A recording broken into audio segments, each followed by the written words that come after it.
Kalau seseorang itu sudah mengikrarkan keislamannya dan keimanannya, maka sebesar apapun kemaksiatan yang dilakukannya, misalkan sampai membunuh ibunya,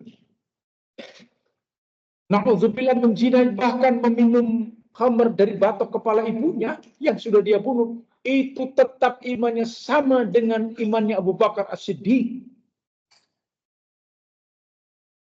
Ada keyakinan seperti itu. Berkembang dari dulu sampai sekarang. Ada. Orang-orang yang berkeyakin bahwa kalau memang sudah mengingkarkan, maka imannya tidak akan hilang. Akan terus ada. Sehingga orang-orang yang seperti inilah, barakallahu fikum, berkeyakinan pula bahwa tidak ada kesyirikan lagi di muka bumi ini. Karena setelah dihancurkannya oleh Nabi kita alaihissalam, sebagian disebutkan dalam ayat-ayat Al-Quran ataupun dalam berbagai riwayat-riwayat yang ada, ketika berhala dihancurkan, maka kata mereka tidak ada lagi kesyirikan, nggak mungkin muncul. Kenapa? Sudah hancur. Berarti iman seseorang itu akan tetap selamanya ada. Sehingga mereka menyatakan orang yang menggampangkan syirik itu orang yang nggak kenal Islam, kata. Coba lihat, kalau seseorang sudah bersyahadat, selesai sudah, imannya sempurna. Mungkin. Sehingga tidak akan mungkin ada kesyirikan. Nggak ada penyembahan kepada selain Allah. Luar biasa, ditanamkan keyakinan seperti itu, sehingga mereka-mereka yang mendatangi tempat-tempat keramat, berdoa di kuburan-kuburan, beribadah kepadanya, itu bukan kesyirikan. Itu sebagai bentuk peribadatan kepada Allah hanya melalui orang-orang saleh yang ada di tempat tersebut. Kita ini orang kotor, sedangkan mereka adalah orang-orang yang dekat dengan Allah. Maka minta kepada mereka untuk terkabulnya keinginan kita kepada Allah Subhanahu wa Ta'ala. Bukan syirik. Akhirnya orang-orang kemudian merasa hal biasa mendatangi tempat-tempat seperti itu. Demikianlah ma'asyal muslimin ibadallah. Karena salah di dalam memahami bahwa yang namanya iman, yaitu sesuatu yang sekedar diucapkan ketika dia sudah bersyahadat, selesai. Padahal ada tuntunan yang lainnya, yaitu wa'tiqad fil qalb. Diyakini dengan hati. Diyakini dengan hati. Kalau seseorang hanya mengucapkan, sedangkan hatinya mengingkari, itu pun sama sebagaimana keadaan orang-orang munafik. Sebagaimana Allah sebutkan tentang keadaan orang-orang munafik, yaquluna bi alsinatihim ma laysa fi qulubihim. Meyakini, mereka mengucapkan dengan lisan-lisan mereka ma laysa fi qulubihim, sedangkan hati-hati mereka mengingkari. Hati-hati mereka mengingkari. Ini yang terjadi yang tidak boleh dilakukan oleh seorang muslim. Karena seorang muslim ketika dia mengikrarkannya bahwa Allah adalah satu-satunya zat yang berhak untuk diibadahi, maka harus diyakini dengan hatinya. Dia tidak akan melakukan, tidak memiliki keyakinan bahwa sesuatu itu bisa melakukan apa yang menjadi hak Allah Subhanahu wa Ta'ala. Sebagaimana sering lewat saya jelaskan, hak Allah adalah diibadahi. Tidak boleh beribadah kepada selain Allah. Hak Allah adalah mengabulkan doa-doa hambanya. Tidak ada satupun makhluk yang bisa mengabulkan doa. Sehingga tidak dibenarkan kita berdoa kepada selain Allah. La malakun muqarrabun wala nabiyyun mursal. Tidak kepada malaikat yang didekatkan dan tidak pula kepada nabi yang diutus. Makhluk Allah yang mulia saja tidak bisa mengabulkan doa, apalagi yang tidak derajatnya kurang dari itu. Maka ma'asyiral muslimin ibadallah, inilah yang telah ditetapkan oleh para ulama. Wa amalun bil jawari, bukan hanya sekedar dengan lisan, bukan pula diyakini dengan hati. Kalau dengan lisan, dengan hati saja, maka kita lihat dari amalan. Apa yang menjadi amalan dari orang-orang tersebut? Maka bentuk pengamalan yang ada itu adalah bagian dari iman. Itulah kenapa Syekh rahimahullah ta'ala ketika beliau menjelaskan tentang martabatul sani al-iman, beliau membawakan dalil langsung dari hadis tentang al-iman wa huwa bid'un wa sab'una syu'bah. Iman itu terdiri dari 70 sekian cabang. Fa'laha, yang paling tingginya adalah qaulun la ilaha illallah wa adnaha imatatul adza anit thariq. Dan yang paling ringannya adalah ketika menyingkirkan halangan dari jalan. Menyingkirkan sesuatu yang akan menghalangi manusia dari jalan. Ini cabang, dikatakan bahwa dari jenis-jenis iman atau cabang-cabang iman. Oleh karena itu, ma'asyiral muslimin ibadallah, di sini pula diambil kesimpulan bahwa iman bukan hanya sekedar ucapan, bukan pula dari sekedar keyakinan di hati, tapi dalam bentuk amaliyah diamalkan. Sehingga amal-amal perbuatan seorang hamba Allah dari kalangan mukminin, muslimin, itulah adalah bagian dari wujud dari iman yang ada pada diri.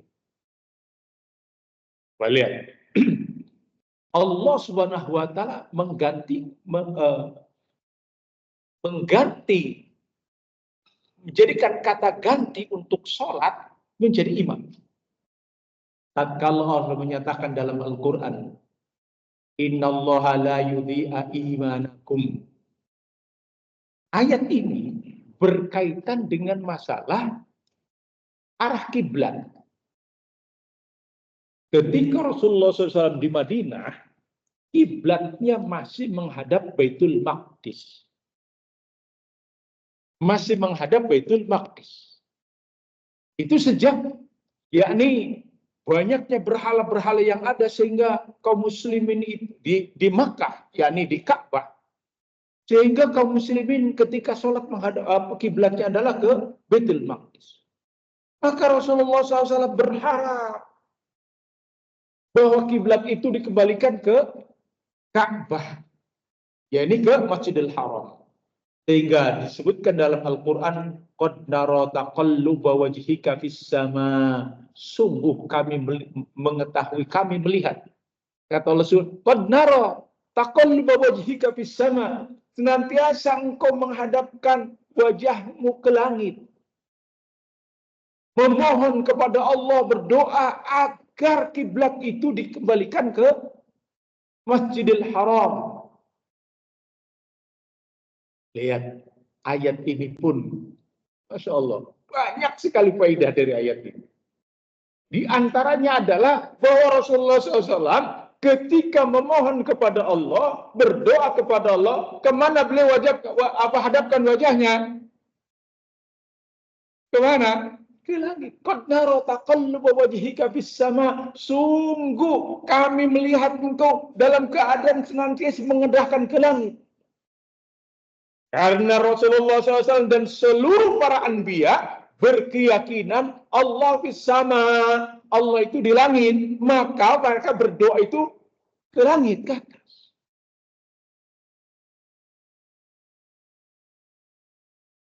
Demikian pula ketika Fir'aun memerintahkan kepada insinyurnya agar membangunkan satu tempat yang tinggi agar kita bisa melihat Tuhannya Musa, kata dia. Berarti Nabi Musa pun mendakwahkan saat itu bahwa Allah bersama, Allah itu di langit. Hebat kan orang-orang sekarang yang mengaku sebagai muslim, oh Allah itu ada di mana-mana. Ditanamkan. Bahkan subhanallah, saya pernah mendengar sendiri, kalau ada khatib yang menyatakan bahwa Allah itu ada di langit, coret saja, pecat. Subhanallah, luar biasa ini permusuhan kepada Ahlus Sunnah. Berarti dulu Rasulullah itu coret saja, nggak boleh khutbah. Karena Rasulullah SAW melihat menegakkan wajahnya ke langit. Maka hati-hati. Akidah hululiyah ditanamkan oleh mereka-mereka yang mengatasnamakan Ahlus Sunnah. Hululiyah itu akidah yang menyatakan bahwa Allah itu menyatu dengan makhluknya. Itu menyatu dengan makhluknya, manunggaling kaula Gusti Wahdatul Wujud. Keyakinannya dulu katanya siapa Syekh Siti Jenar, nggak paham saya ceritanya.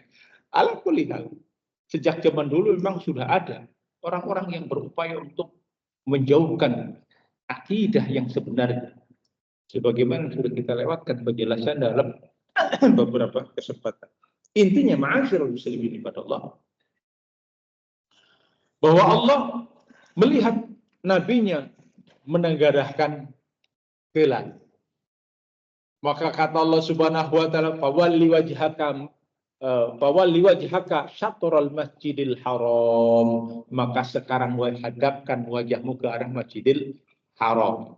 Maka kemudian manusia saat itu sholatnya menghadap ke arah kiblat yang ada sekarang, yakni ke Masjidil Haram.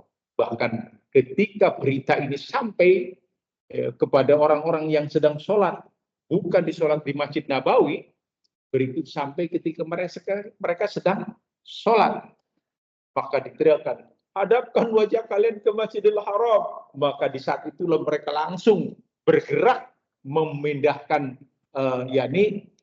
kiblatnya yang semula ke Baitul Maqdis. Kemudian di saat itu juga mereka menggeser menghadap ke Masjidil Haram yang sekarang dikenal dengan Masjid Kiblatain. Masjid dua kiblat. Dua kiblat itu bukan kiblatnya ada dua. Dulu ketika sholat mereka sedang menghadap ke Baitul Maqdis. Ketika disampaikan berita ubah, yakni kiblatnya, maka mereka segera menghadap ke Masjidil Haram. Demikian juga kalau kita sholat, ya mungkin kita kan tidak tahu sedang sholat musafir, tidak mau arah kiblat yang mana, masjidnya juga seperti apa. Ada sempat itu saya pernah lihat. Atau sholat di rumah misalkan ya, sholat di rumah sedang kita orang musafir tidak tahu arah kiblat, kadang-kala yakni bingung. Walaupun sekarang ada GPS ya kan, kadang-kala sudah ini yakin ke arah kiblat, ternyata bukan arah kiblat. Yang tahu digeser badannya itu, digeser begitu agar ada ke arah kiblat. Jadi tidak harus mengulangi sholatnya, bisa saja ya bergeser saja untuk menghadap ke arah kiblat. Maka orang-orang Yahudi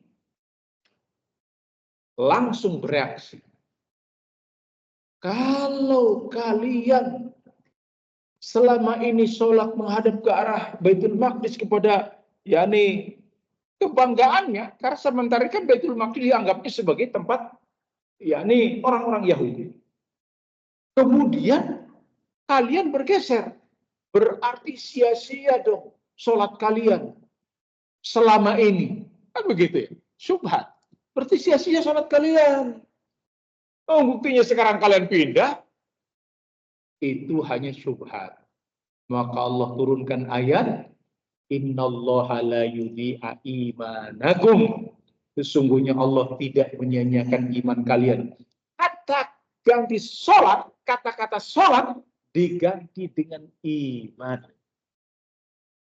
Ya, diganti dengan iman. Inilah yang kata para ulama, yang namanya amal itu bagian dari iman. Amal itu adalah bagian dari iman. Sehingga kalau hanya orang menyatakan bahwa cukup dengan ucapan, maka imannya adalah kokoh. Tidak. Harus dilihat dulu bagaimana keyakinannya. Kalau ternyata hatinya menyatakan bahwa mengingkari, berarti hanya sekedar ucapan. Masya Allah. Dilihat dari yakni ucapannya seorang muslim. mengikrarkan, hatinya pun yakin bahwa Allah adalah zat yang diibadahi dan Rasulnya adalah utusan Allah Subhanahu wa Ta'ala. Tapi dia tidak mengamalkan amalan-amalan yang diperintahkan oleh Allah Subhanahu wa Ta'ala. Berarti imannya pun tidak sempurna. Imannya dalam keadaan tidak sempurna. Artinya ada pada keimanan orang tersebut sesuatu hal yang lemah. Makanya ma'asyiral muslimin ibadallah, kadangkala keadaan iman seorang itu bisa dilihat dari amaliyahnya. Kalau amaliyahnya malas-malasan, tidak bersegera untuk melakukan kebaikan, maka bisa jadi termasuk orang yang lemah dari sisi iman. Karena kemudian dijelaskan oleh Syekh bahwa yang namanya iman padanya yazid wa yanqus. Yazid bi ta'ah, bertambah dengan ketaatannya. Semakin dia banyak melakukan ketaatan, maka semakin dia bertambah keimanan. Karena iman itu bertambah dan berkurang. Dengan apa? Melakukan ketaatan-ketaatan. Masya Allah, datang panggilan ibadah, sholat, bersegera. Tunjukkan sebagai kaki dari imannya. Kata yang lain, nanti sajalah. Anda aja duluan, saya nanti ronde kedua sholatnya. Masya Allah, ada ronde-ronde segala. Iya, tangguh. Ini bagaimana? Dengan berbagai alasan agar dia tidak bisa mewujudkannya. Kondisi seperti apa? Ya kondisi dari iman orang tersebut. Ngukurnya gampang. Nggak usah neko-neko. Nggak usah bela-bela diri. Ya kan iman itu begini dan begitu. Nggak usah. Dilihat dari amaliyahnya. Sehingga para sahabat Rasul yang sebagai barometer ukuran keimanan, lihat bagaimana amaliyah mereka. Kenapa? Saya sering menjadikan sahabat Rasulullah sebagai barometer keimanan seseorang. Karena memang Al-Quran menyebutkan seperti itu. Ketika Allah Subhanahu wa Ta'ala menjelaskan tentang seseorang itu diberi petunjuk atau tidak, terutama dari kalangan Yahudi dan Nasrani saat itu, maka Allah menyatakan, fa in amanu bimisli ma amantum bihi faqad ihtadaw. Jika mereka beriman sebagaimana imannya kalian, yakni para sahabat Nabi, faqad ihtadaw, maka sesungguhnya mereka mendapatkan petunjuk. Yahudi dan Nasrani kan merasa yang kami mendapatkan petunjuk. Kami orang-orang yang mendapatkan petunjuk.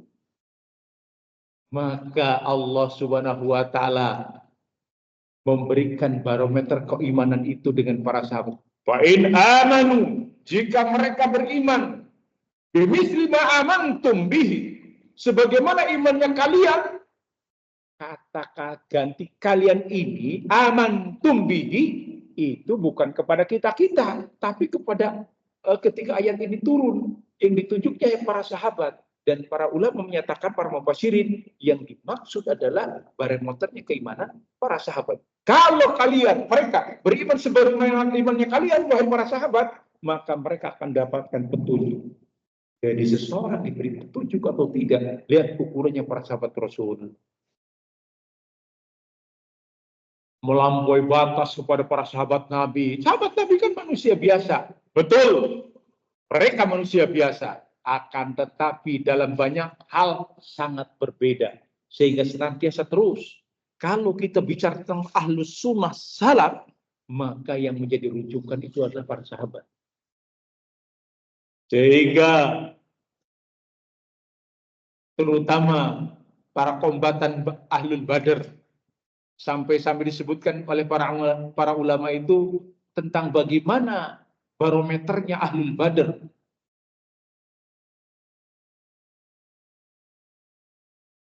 Mala ya'lamu Ahlul Badar laisa minad din, disebutkan seperti itu. Apa yang tidak diketahui Ahlul Badar sebagai agama, maka sampai kapanpun tidak akan menjadi agama. Sampai seperti itu.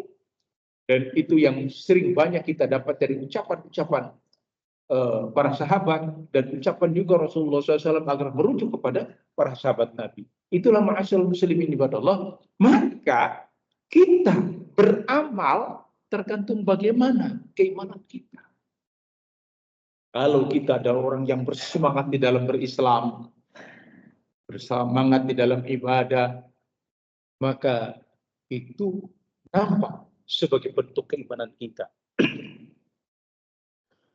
Terutama dalam perkara-perkara yang paling prinsipil.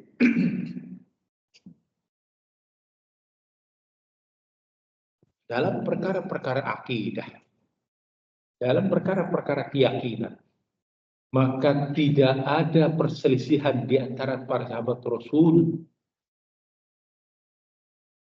Tidak ada di antara mereka yang kemudian membolehkan sebuah amaliyah di mana amaliyah itu tidak pernah terbimbingkan oleh Nabi dalam hal peribadatan. Contohnya, dalam hal bertabaruk, meminta keberkahan. Banyak orang sekarang ini berupaya untuk mencari keberkahan. Tapi itu tidak pernah dilakukan oleh para sahabat Rasul sepeninggal Nabi kita Muhammad Sallallahu Alaihi Wasallam. Tidak ada. Datang musim paceklik, datang berbagai kesusahan dan lain sebagainya. Apakah mereka kemudian mendatangi Rasul yang sudah terkubur? Tidak. Tidak ada satupun. Demikian juga setelah meninggalnya Abu Bakar As-Siddiq. Padahal kita semuanya tahu Abu Bakar As-Siddiq adalah orang yang keimanannya memiliki kedudukan yang luar biasa. Yang kata Umar bin Khattab, sekiranya Abu Bakar As-Siddiq ditimbang dengan imannya manusia, maka sesungguhnya akan lebih berat timbangannya iman Abu Bakar As-Siddiq. Dan masyaallah muslimin ibadah, walaupun memiliki keimanan yang demikian, tidak pernah para sahabat Nabi ketika mereka kesusahan kemudian mendatangi kuburan Abu Bakar As-Siddiq. Demikian seterusnya dan seterusnya. Bahkan kalau kita melihat riwayat yang ada, Umar bin Khattab di masanya terjadi paceklik yang luar biasa. Hujan sudah demikian lama tidak turun. Musim panas yang demikian panjang. Maka Umar bin Khattab melakukan sholat. Sholat apa namanya? Sholat meminta hujan. Istisqa. Apa yang beliau lakukan? Beliau menarik tangannya Abbas bin Abdul Muttalib. Abbas bin Abdul Muttalib. Padahal di situ ada kuburan Rasulullah SAW tidak jauh dari Masjid Nabawi. Maka kemudian dipegangnya tangan Abbas bin Abdul Muttalib. Seraya mengatakan, Allahumma ya Allah, dulu semasa hidup nabimu, kami meminta kepada engkau melalui nabimu. Maka setelah peninggal nabimu, kami meminta kepada Abbas bin Abdul Muttalib, paman nabimu, untuk memohonkan, ayo Abbas berdoa engkau kepada Allah. Suruh berdoa kepada Allah. Maka Abbas bin Abdul Muttalib dengan membalikkan pakaiannya, beliau berdoa soal istisqa. Padahal Nabi ada kuburan. Dicontohkan bagaimana para salaf dulu melakukan, menjaga keimanan, iman, keyakinan, akidah. Tidak digampang-gampangkan urusan. Demikian juga dalam perkara-perkara yang lain yang tidak pernah berbeda para sahabat dengan para ulama setelah, tentang Al-Quran, kalamullah, bukan makhluk.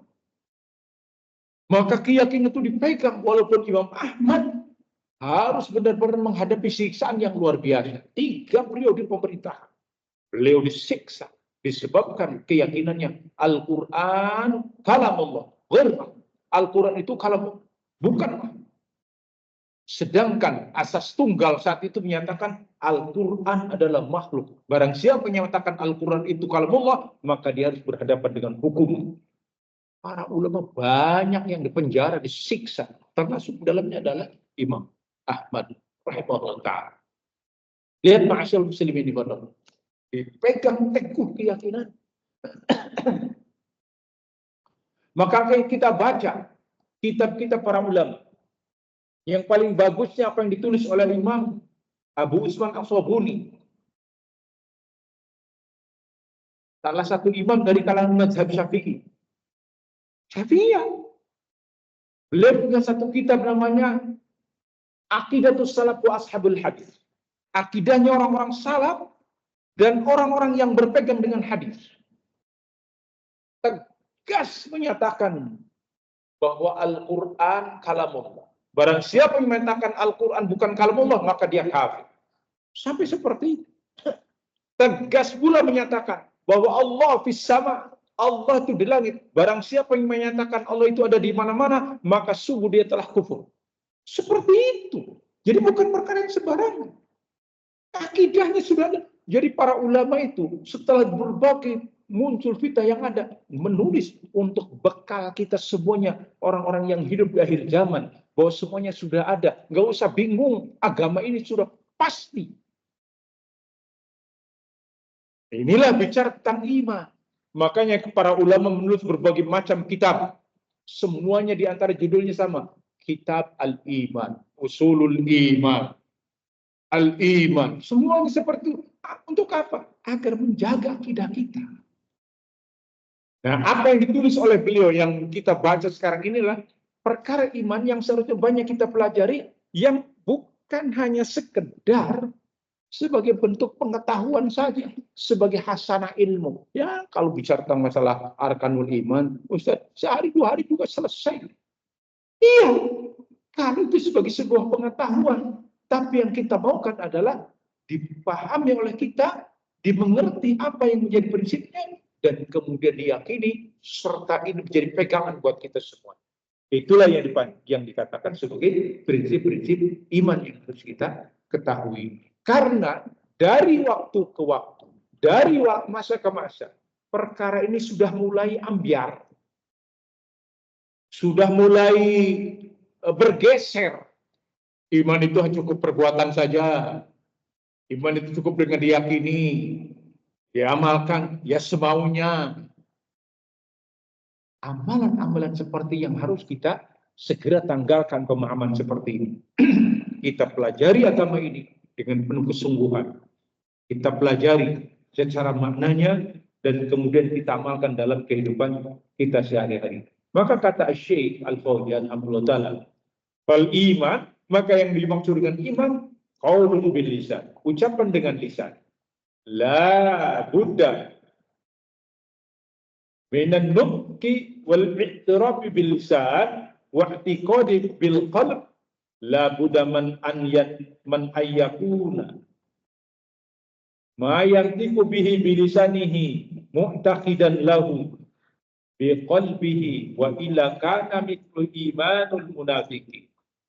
Maka kata Syekh Al-Fauzan Ta'ala, yang namanya iman itu adalah diucapkan dengan lisan kita, maka sudah sepantasnya bagi orang-orang yang mengucapkannya dan orang-orang yang memahaminya dengan lisan serta yang berkeyakinan dengan hatinya, maka bagi dirinya adalah orang-orang yang bukan hanya sekedar mengucapkan dengan lisan, akan tetapi hatinya menolak.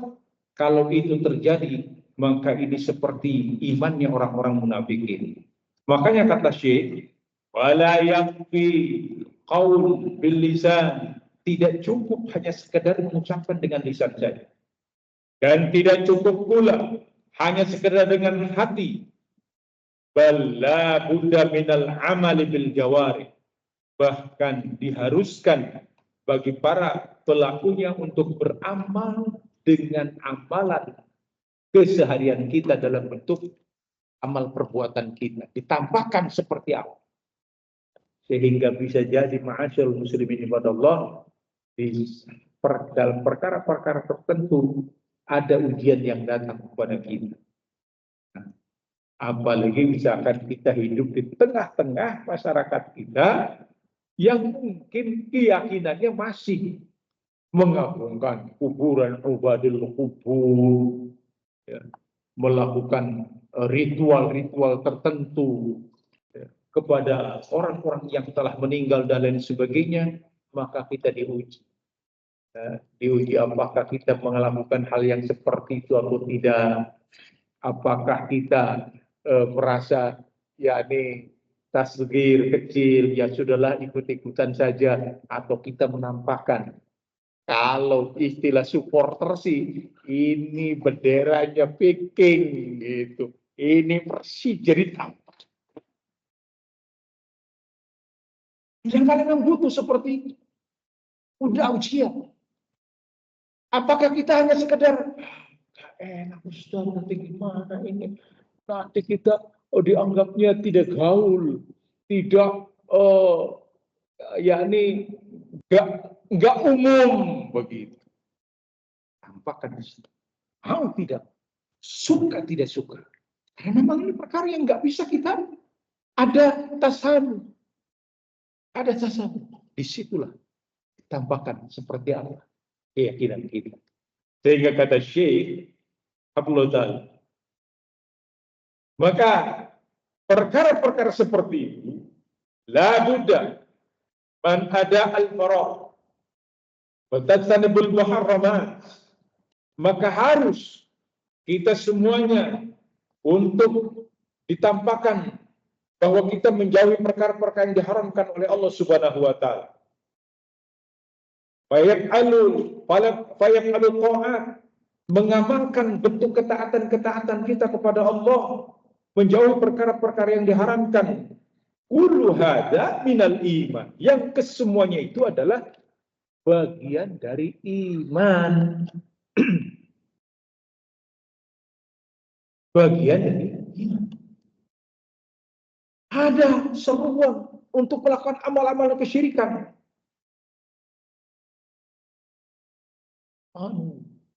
Ini kan kita harus menghormati penghuni laut, kan gitu.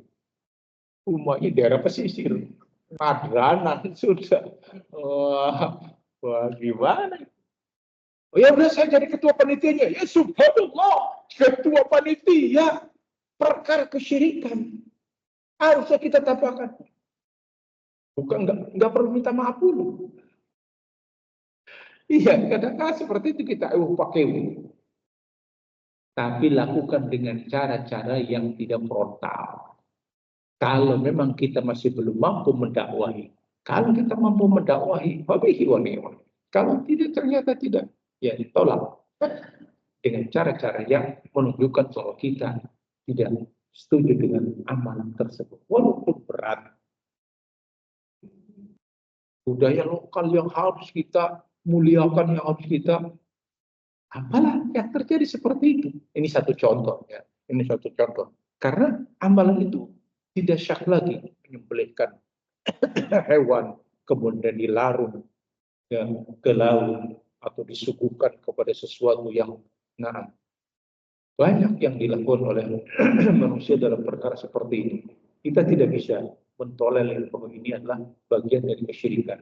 Maka apabila kita bisa menghindarinya, lakukan, hindari, bahkan kita tambahkan, syukur kita bisa mendakwahi. Kalau toh tidak bisa, maka lakukan dengan cara-cara yang baik. Bahwa ditampakkan dengan cara-cara yang mungkin saja akan menimbulkan friksi di tengah-tengah masyarakat kita, maka itu pun tidak banyak dianjurkan oleh para ulama. Hindari saja. Saya pernah melihat ada acara yang mau dilakukan itu di ubrak-abrik dalam kondisi tidak tahu siapa yang mengubrak-abrik itu. Akhirnya kan timbul friksi di tengah-tengah masyarakat. Dan paling yang dicari orang-orang jenggotan paling juga. Seperti itu. Paling akhirnya orang cara-caranya, kalau caranya baik, dakwahi, tidak sudah. Tidak, kita kemudian mengambil hak pemerintah. Mengambil hak pemerintah. Kalau pemerintah yang melakukan, itulah haknya pemerintah. Kalau dan itu adalah perkara yang baik. Adapun misalkan kita tidak mampu melakukannya, sudah memberikan nasihat, maka itu cukup kita berikan nasihatnya. Kecuali adanya ini adalah penguasa, ya. Penguasa mau jadi penguasa, jadi harus jadi penguasa dulu. Ya enggak juga. Yang penting dakwah terus disampaikan dengan cara-cara yang baik. Walhamdulillah, di zaman kita sekarang ini, hampir semua ormas-ormas Islam yang paham tentang hakikat ini, mereka berupaya untuk menolaknya. Ya, alhamdulillah, segala puji bagi Allah Subhanahu wa taala. Sehingga sampaikan perkara ini dengan sebaik-baiknya kepada umat, didakwahi, dan khotib-khotib juga menyampaikan. Karena ini perkara yang sangat penting berkaitan masalah keimanan. Masalah keimanan. Karena keimanan itu tidak cukup hanya dengan ucapan, tidak cukup hanya dengan keyakinan, tapi harus dibuktikan dengan amal-amal yang ada. Sehingga masyarakat muslimin di mana Allah, apa yang dilakukan oleh kita dalam bentuk amalia yang disyariatkan, maka pada dasarnya itu adalah kita sedang menunjukkan dari hakikat dari keimanan. Kata beliau, minha ma huwa juz'un min haqiqatil iman. Dan itu adalah bagian dari menunjukkan tentang masalah keimanan, hakikat keimanan, kebenaran keimanan yang ada pada seseorang. Wa minha ma huwa mukmalatul iman, dan ini sebagai bentuk kesempurnaan dari iman yang ada pada seseorang. Oleh karena itulah ma'asyarul muslimin, kata beliau, wal iman lahu arkan. Iman itu padanya ada rukun-rukun. Walahu syu'abun, dan padanya juga ada cabang-cabang. Iman itu ada rukun-rukun, dan iman juga ada cabang-cabang. Wa qad bayyana Nabi sallallahu alaihi wasallam fi hadisain, dan sungguh Nabi kita telah menjelaskan dalam dua hadis. Bayanu arkanul iman fi hadis Jibril. Penjelasan tentang rukun-rukun iman itu ada pada hadis Jibril. Apa itu hadis Jibril? Ketika Rasulullah bainama nahnu julusun inda Rasulillah sallallahu alaihi wasallam qad tala alaihim, ketika kami sedang duduk-duduk, kemudian datang seseorang yang dengan pakaian yang sangat putih, dengan rambut yang sangat hitam, dan datang kepada Rasulullah SAW bertanya, "Mahwal iman?" Apa itu iman? Dijawab oleh Nabi, rukun iman. Sodakta, engkau benar. Ajabna, kata Umar bin Khattab, kami heran. Lahu yas'alu wa yusaddiqu. Dia yang nanya tapi dia yang membenarkan. Itu tentang hadis tentang rukun iman. Adapun bayang tentang syu'abul iman, tentang cabang-cabangnya iman, tadi tentang rukun iman, sekarang tentang cabang-cabangnya iman adalah hadis al-iman bid'un wasab'una syu'bah. Bahwa hadis tentang iman itu terdiri dari 70 sekian cabang. Wahada ya'ti insyaallah. Wahada ya'ti, dan ini insyaallah akan dijelaskan oleh Syekh pada penjelasan yang akan datang. Allah mudah-mudahan ada manfaat dan faedah, dan insyaallah akan kita bahas kembali tentang perkara ini, sehingga mudah-mudahan para jamaah sekalian tidak bosan karena urusan iman dalam perkara yang besar yang berkaitan dengan masalah hakikat dari keimanan kita itu sendiri. Mudah-mudahan Allah terima amal-amal ibadah kita, dan senantiasa menjaga iman kita, dan senantiasa menambah iman kita untuk senantiasa beriman kepada alamin. Muhammadin wa ala alihi wa sahbihi wasallam. Assalamualaikum warahmatullahi wabarakatuh.